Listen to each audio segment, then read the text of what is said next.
జ్ఞానమిచ్చు దేవునికి మహిమ కలుగునుగాక. ప్రియ స్నేహితులందరికీ దివ్య వాక్యోదయం. ఈనాటి పాఠ్యభాగము యోబు 18:7. వారి పటుత్వము గల నడకలు అడ్డగింపబడును, వారి స్వకీయాలోచనలు వారిని కూల్చును. మన స్వకీయాలోచనలు నమ్మదగినవి కావు, అవే మనలను కూలుస్తాయి. అవి ఇహ సంబంధమైనవై ఉండి దేవుని రాజ్య సంబంధమైనవిగా కాకుండా దేవునికి వ్యతిరేకమైనవిగా ఉంటాయి. మనము చేసే మంచి కార్యాలు, తలంచే మంచి తలంపులు వ్యర్థమైనవి, దేవుని ఉద్దేశములకు అనుకూలము కానివియు, నాశనకరమైనవిగా ఉన్నాయి. వీటిని బలపరచడానికి సైతానుడు ఉంటాడు. దొంగ దోచుకొనుటకు, హత్య చేయుటకు, నాశనం చేయుటకు వచ్చునని యోహాను సువార్త 10:10 మనం అనేకసార్లు చదవలేదా? వారి పటుత్వము గల నడకలు అడ్డగింపబడును. లోకములోని మహాయుద్ధశూరులు పటుత్వము గలవారే. లోకమంతటిని జయించకుండా వారిని అడ్డగింపబడ్డారు. వ్యర్థమైనటువంటి ఒక తలంపును వారు వెంబడించారు.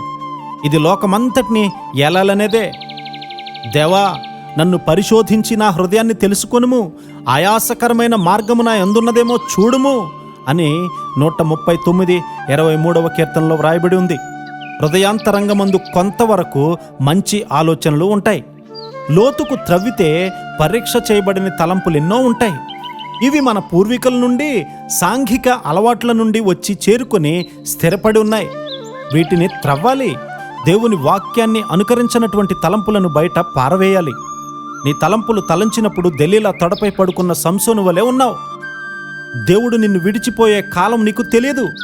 గ్రుడ్డివాడవై నీ శత్రువులకు సేవ చేస్తావు. వ్యర్థమైన ప్రతి తలంపు నీ కాలాన్ని, నీ బలాన్ని, నీ జ్ఞానాన్ని నాశనం చేస్తుంది.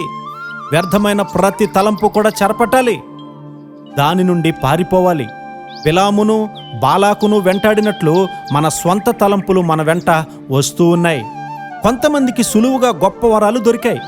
వాటిని స్వప్రయోజనం కొరకు వాడుకొని స్వఘనత కొరకు వాడుకుంటూ ఉన్నారు.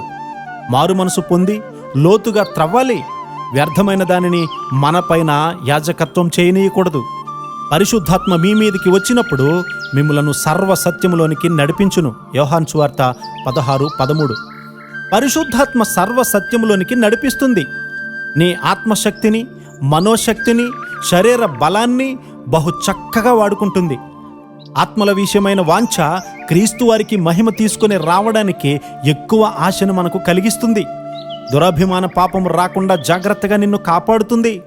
నీ స్వరక్షణను కాపాడుకుంటూ దేవుని చిత్తాన్ని చేయడం ద్వారా బహుగా తగ్గించుకోవడం వల్ల నీవు హెచ్చించబడుదువుగాక. ఆమేన్.